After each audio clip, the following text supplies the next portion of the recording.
Today we're going to be talking about convolutional neural networks. Let's start with what a CNN is and what it does. CNNs are neural networks, kind of like the artificial neural networks we learned about a couple weeks ago, but they operate on images.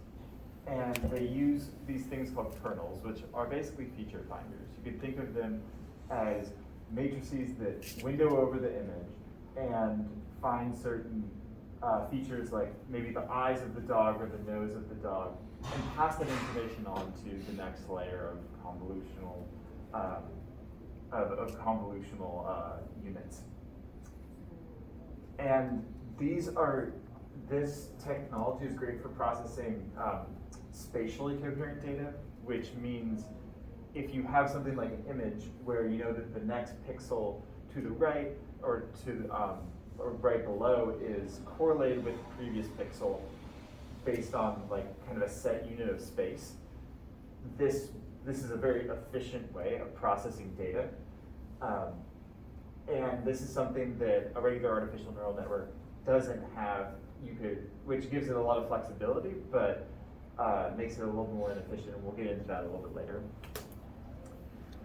So this could be applied to any image. This is used in style transfer, as you see on the top left there. We've got the Mona Lisa in 3 different styles, and the information of the original Mona Lisa is captured, and the style is put on top of it using convolutional layers.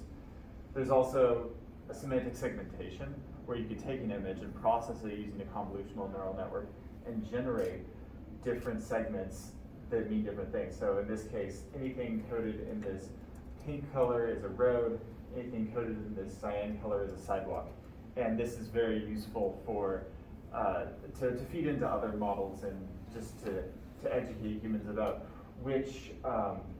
about the class that each one of these areas of the image belong to. And so this could be used for robots or self-driving cars to understand their surroundings. And down here we have depth estimation, and that is the process of taking in an image and finding the depth of every single pixel. And this is useful for creating VR scenes, and it uses convolutional neural networks to process that image. So let's go over each component of a convolutional unit. So convolutional units store kernels, which are these pattern finders that I mentioned earlier. They're basically 2-dimensional matrices, if we're talking about windowing over an image, that have values where if you take the dot product of this kernel with a certain segment of the image, it'll produce a new value that captures the information from that segment of the image. And we'll go into that and show a few examples. But you can think of this kernel as a 2-dimensional matrix. Each of these kernels are processed. Basically, when you have a convolutional unit, it doesn't just use a single kernel. It wants to capture different iterations of the image, because different images because an image has several representations hidden within it. You can capture the edges with one kernel and maybe like eyes or a nose with another kernel. And so we have multiple of these kernels, and the unit for that is called filters. So if we're defining a convolutional neural network and each convolutional unit has 32 filters, that means it has 32 kernels that separately window over the image, finding different features. The kernel size is the width and the height of the kernel. So for this, you have a 3x3 kernel. And the stride is how far the kernel moves for each step through the image. So I'm actually going to step over here and kind of show you how this works. If you have an image like this, and we have a kernel that's a 3x3. Let's say this image is like 512 by 512. We start the kernel in the top right here. and we apply the kernel to this segment of the image. The stride is how far the kernel is going to move to the left and down every single time we process the previous image. So if you think of this as like a for loop, the first iteration of the for loop is going to be here, the second iteration might be here or here, depending on your stride. So if your stride is 1, the next iteration is going to be right here. If your stride is 2, the next iteration is going to be over here, because we're actually going to step from here, skipping 2 pixels and start over here. So that's how the kernel steps through an image and processes each set of pixels. And I want to get into what it actually means to process a set of pixels. So there's this great resource online that I'm going to pull up that goes over image kernels. So this is basically what an image kernel is. Again, in this example, it's a 3x3 kernel size image kernel. And it's just a matrix that you apply to each segment of the image, and you get a resulting value. So you can see that one second, let me end this presentation so you can see what I'm showing.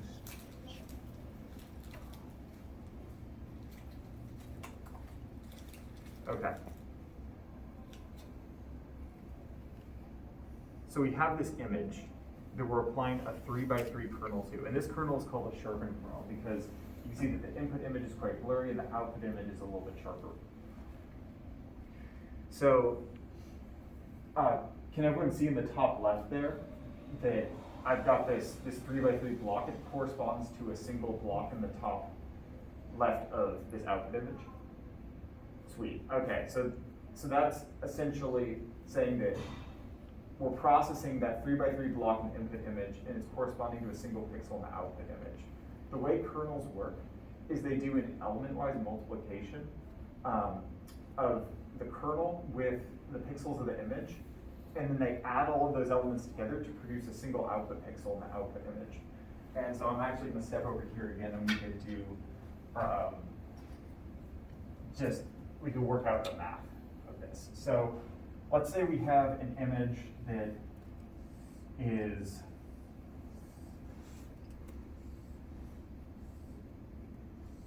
a 4x4 image. So this is your image. It's 4x4, and we have a 2x2 kernel.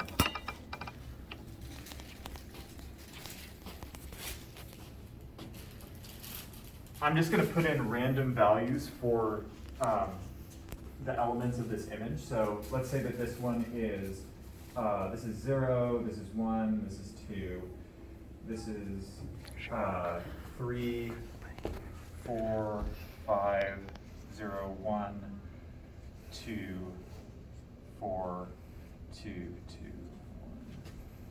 1. All right, so this is our image, and this can be considered the brightness values of the image. Now this kernel is going to modify this image in order to produce some output that captures the essence of this image, but compresses it down into a form that basically captures information that can be passed on to the next few layers. So let's say this kernel is 1001. The way we're going to pass this kernel over the image is we're going to start in this section up here, and we'll multiply it element-wise. So 1 times 0 equals 0, plus 0 times 1 equals 0, plus 0 times 3 equals 0, plus 1 times 2 equals 2. So the output of this, the upper left-hand corner, is going to be 2 here. And I'll do one more iteration to show how this works. So we'll go with a stride of 1. So now we're going to multiply this kernel by this part of the image right here. So we'll go 1 times 1 equals 1, 0 times 2 equals 0, 2 times 0 equals 0, and 1 times 2 equals 2. So that's going to equal 3. We add these all together, and the next pixel in the output image is going to be 3. So that's how the kernel gets passed over the output image. Are there any questions about that? All right, sweet. So there are several different types of kernels that can be applied. This is a sharpened kernel, but there's a right solval which will capture it'll capture vertical edges like this.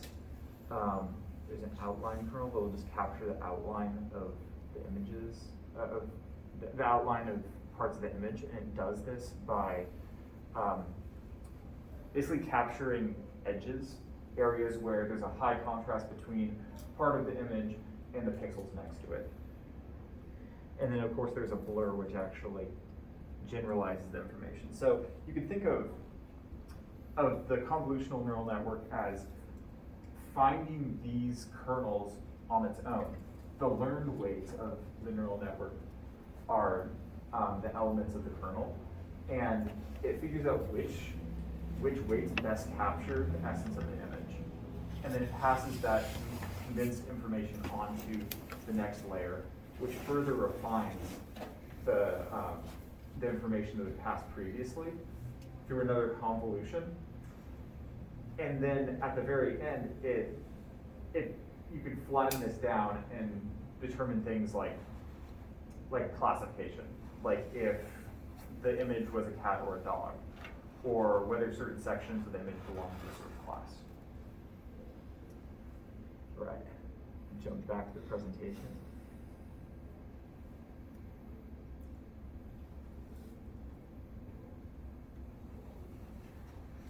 So to show how this works, multiple kernels are passed over the image, and you can see this from these outputs.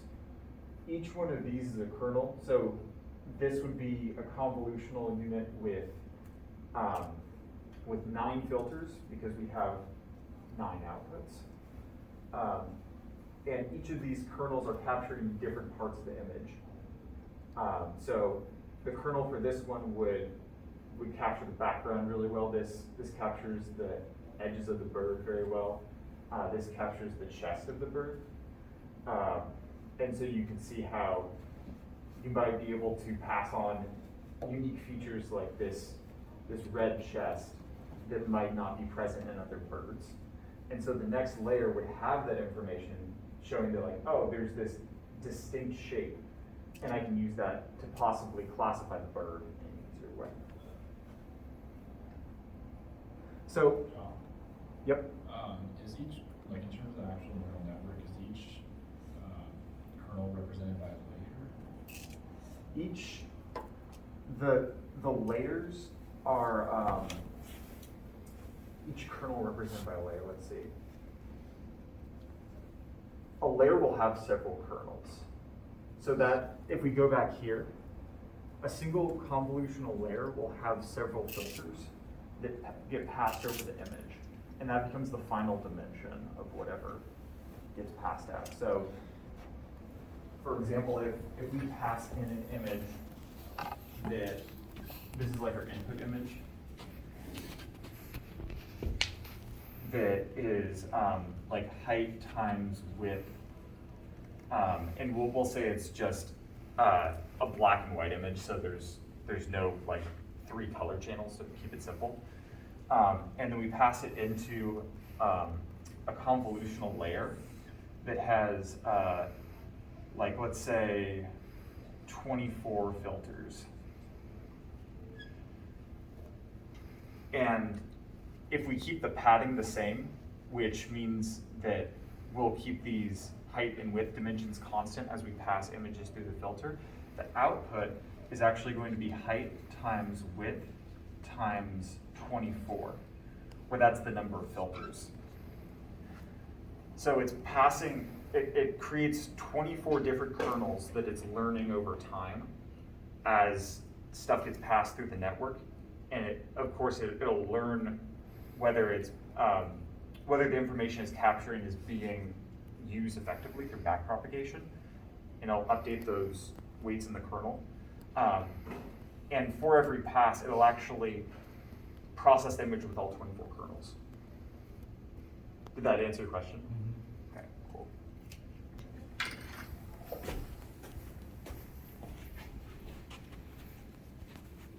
All right, so at the end of the day, why do we need this new type of neural network?